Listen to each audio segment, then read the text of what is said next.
Good morning, everyone. I am John Sears, still the Lean Coordinator for Vermont Department of Environmental Conservation, and today is our final day of Tool-torials. I want to thank everyone for their participation so far, and I'm excited today because today Caitlin Bockwalt and I will be touching on something that is near and dear to my heart and a key important piece of lean and continuous improvement and change management, which is project management.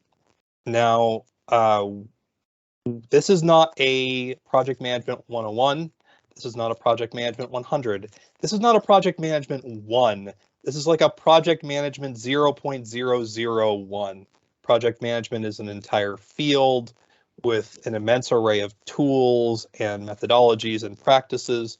But today we're just going to be talking about the very most basic elements and tools that we have available to make change and working through things a little bit easier. And I think it forms a great way to wrap up the work that we've talked about and the work that we've done so far, because all the change and brainstorming and implementation that we've done, it all comes down to, can you implement? Can you make those things a reality? And we're going to talk about doing that today. But before we do, I want to thank all the people that have participated, all the people that have generated training in addition to me. I also wanted to put a shout out for the YouTube channel. Although I may be moving on from this position in the short term, I still hope to continue being able to train people on things, and those trainings will continue to go up on YouTube. I can provide a link afterwards, but if you're watching this on YouTube, go ahead and subscribe, and you can still keep getting those trainings, and hopefully we can all keep learning together. So with that in mind, let's go ahead and hop into the training. All right, so to begin with, we're going to talk about implementation plans and a Gantt chart. So these are the most basic core elements of project management. Again, project management is much more expansive than what we're going to be talking about today, but these are some of the most useful things that I've found when it comes to implementing. So what is an implementation plan? So an implementation plan is can be very, very simple.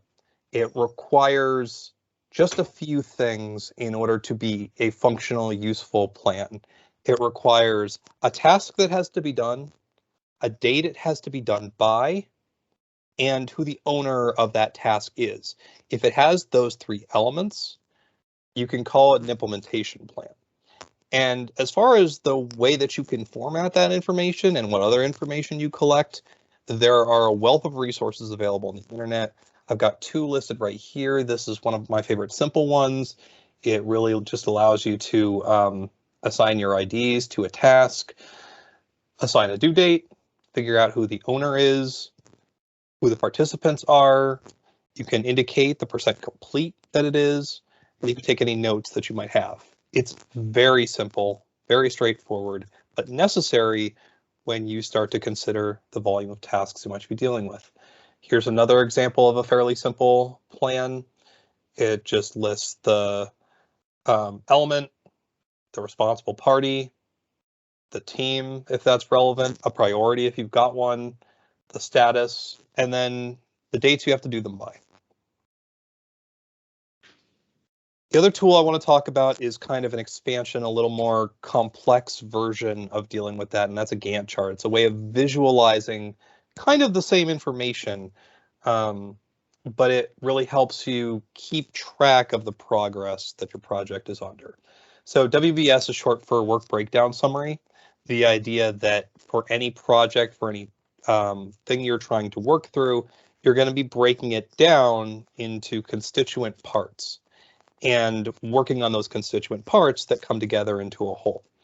As you break down those constituent parts, so part 1, and then part 1.1, 1.2, 1.3, 1.4, those are the things that go into part 1. You can say, all right, we can visualize how long we should be working on it. So these items start in week 1, and activity A looks like it takes about 8 weeks.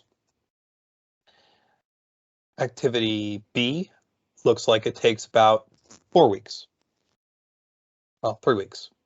And you can also indicate the percent complete you are. So if you are 75% complete with activity A, 67% complete with activity B, you can get that at a glance. It also helps you identify where are items that require start or finish to start tasks. So these are things that are in a series. So you have to finish one before you can start another one. You can't do activity C until you finish activity B, or if they can be run in parallel. So activity A and B are great examples of those items. It's a more complex tool, and we're going to be seeing an example of it a little bit later, because although it looks complicated here, it's just a visualization of some very basic information that we can provide. And really not that many more elements than the project management planning tool that we looked at before. And this dotted line right here, I'll just finish by saying, is where you currently are in the overall weeks of planning. And you can see at a glance, we're behind, right? Anywhere where this gray line, which is 75% complete, but we should be 90% complete by now in order to finish this on time. Because one thing I've noticed about state projects is when there is not a pressing deadline where things have to be done by, we tend to run behind. And that's often because we don't have the kind of project management for those projects that don't come with a very high price point, or that don't have a very serious IT element because they have access to project management resources. So we sort of have to learn to be our own project managers, which is why I hope this training can be really valuable. And I know it looks complicated, but we're going to see how easy it is to build something like that. So when do you want to bother with these project management tools? Because it's a little bit of work, right? It's more work than just saying so-and-so's working on a thing, so-and-so's working on another thing. It'll come together when it comes together. But it's worth doing, because anytime as a project has more than 3 components, it's worth tracking. Because for whether you're doing a project, an improvement effort, a strategic implementation, you need to be able to keep track of the moving parts to make sure that you follow through, that you arrive on these projects. You need to be able to deliver accountability to the people that are doing the work so that the work gets done, and determine whether you're on schedule or not. And not because you want to punish people for not being up to speed that they should be at, but so that you're able to provide the resources and support that people need to do the work that they're trying to do. In some of our other training series, we've discussed the idea of huddles and orienting our meetings not around what are you doing, because one of the things you do this planning for is so you know what people are doing, but so you can look at it and see, oh, you're behind. Why are you behind? What can we do to get you where you need to be? What are the resources that you need? What are the hurdles that you're facing? Let's get past them together. And that's really the power. That's why we try and understand, and we put our effort into tracking what we're doing so that we can ask those bigger, more important questions. And again, it forms that central reference for these ongoing meetings so that you're not gathering around and looking at each other's faces and talking about things, but so that you can point to it and go, this is where I am. It reflects reality, but this is why, right? You want to be spending your time asking why and coming up with solutions, not recapping things that you already know. So how do you utilize these tools? So we're talking implementation plans and Gantt charts.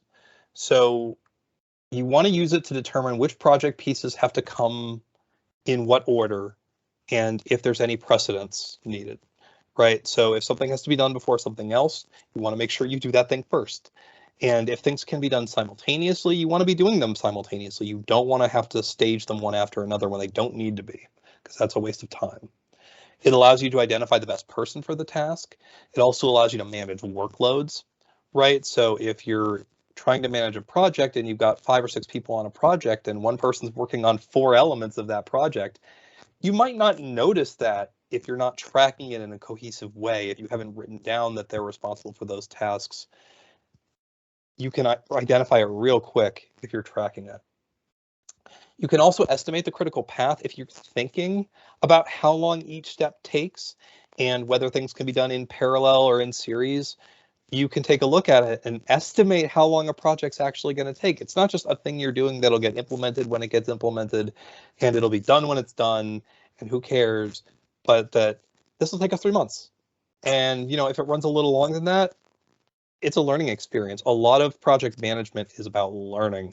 And the best project managers are the people that have a ton of experience, that have encountered a ton of problems, and are really, really great at estimating because they can learn to anticipate those challenges. We're all learning to sort of be basic level project managers, right? You may not ever get your PMP, but the more you think about process, the more you start implementing strategic priorities, the more you start living by the principles of lean, the more you start understanding how important it is to have at least a basic foundational understanding of project management. And it's worth adding that even a bad estimate for work is better than no estimate because you're striving towards something. You've set a goal. These training series are a perfect example of that, right? If I just said, we're doing a bunch of these tutorials, and it's not just me, right? Caitlin is talking today, and we had Amy and Marcella and Jamie giving great presentations. And I just said, we're doing tutorials, and they said, great. And it's like, okay, when are we doing them? They're not getting done until I give them a date. And I gave them a date, and they did them. Because that's the power of just giving a date. It's worth adding that these things are only as powerful as you update them. You have to update them regularly. Holding stand-up meetings or huddles is a great way to check in on the status of the project. And again, not to find out what the project status is because people are updating these plans and keeping track of what they're doing, but so that we can find out why the status is where it is and what hurdles need to be overcome. It's a great communication tool, and it allows you to follow up and support tasks if you start falling behind, because that's what good management is about. So I mentioned an example of basic Kanban or a basic Gantt chart. So this is actually available on SharePoint. If you create a task item, you can create a bunch of tasks, and it basically allows you to visualize some real basic information, and you can sort of see how this is a very small image that looks a little bit like the Gantt chart we looked at. And to build something like this, it's really, really easy. You just have to go ahead and create a task, and you're going to create some basic elements in that task. So you'll give it a name, you'll give it a priority, you'll give it a task status, a lot of the same items that we saw in our planning, and you'll set it to a status. You'll assign it to people. You'll give it a description. You can give it a start date and end date. You can even build predecessors in. So if something has to be done before something else can begin, it's a great way to document that. Task statuses are fairly limited in that they're not started, in progress, completed, deferred, or waiting on someone else. Waiting on someone else is a great way to take a look at when we're talking about obstacles. A lot of times we're waiting for other people to finish stuff up. So all you have to do is put this stuff together, add these tasks in one at a time. You do have to add them to the timeline. You can pick and choose. A lot of times, I mean, you can see how many elements are here on this implementation plan. There are a lot, and they would really clutter up the timeline if they were all there, but you can pick and choose which ones you want. And when you put all that stuff together, you basically get a Gantt chart. And so it's a really great way of tracking your projects and moving forward on those projects. So I want to, I saw I had a brief question or two. Eva, do you mind explaining that question a little bit? The question about task status? Yeah. I think you nailed it. We have this huge Vision 2030 plan at DMH that has like way too many components. We're talking like 60 components or something more than that. And so it looks like we need an effort impact matrix to even determine what our priorities are on the things that we haven't started yet. But we're putting an implementation plan together right now, and I was just like not sure where to even go with task status. And so currently I had like stalled or in progress. And I was like, don't even know what else to include. So I like the deferred, completed, waiting. That'll be helpful. Yeah, those are great. And you'll see a different set of statuses when we talk about Kanban